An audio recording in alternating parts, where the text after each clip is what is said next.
Move. Je sais pas si t'as vu le nouveau débat sur le manque de mixité en France. Ouais.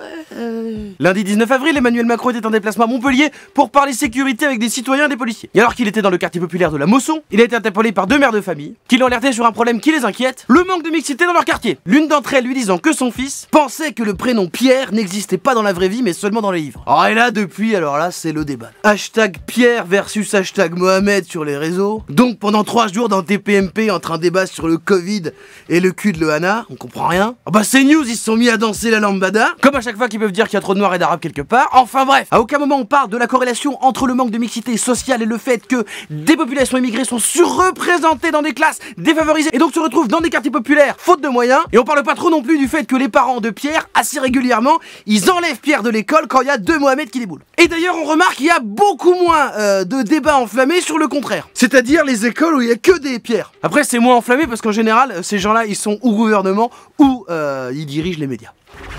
Je sais pas si t'as vu, le télétravail incite à la chirurgie esthétique. C'est une des raisons, avec aussi le fait que pas mal de gens ont pu économiser l'an dernier avec la pandémie. Mais selon des données statistiques d'une étude américaine, les opérations de chirurgie esthétique ont augmenté de 10% en 2020. Et notamment en cause, les visioconférences, qui sont devenues le quotidien de millions de gens. Et apparemment, comme on se voit souvent sur un écran, en petit, mal filmé, mal éclairé, avec des angles chelous, et ben on a une mauvaise idée de soi-même et on a envie de rafraîchir un peu. C'est ce qui se dit. Et donc la chirurgie esthétique séduit de plus en plus. Et pas seulement aux États-Unis. En Italie, on compte 30% d'interventions supplémentaires et en France, une augmentation de 20%. Ce qui prouve bien que les réunions Zoom, c'est vraiment de la merde. Puisqu'on le voit bien, personne n'écoute ce que vous dites. La seule chose qu'on fait, c'est se mater, puis ensuite passer son collègue pour voir s'il a aussi un double menton, parce qu'il a passé sa vie à manger des chips en envoyant des mails en slip. C'est ça la vérité.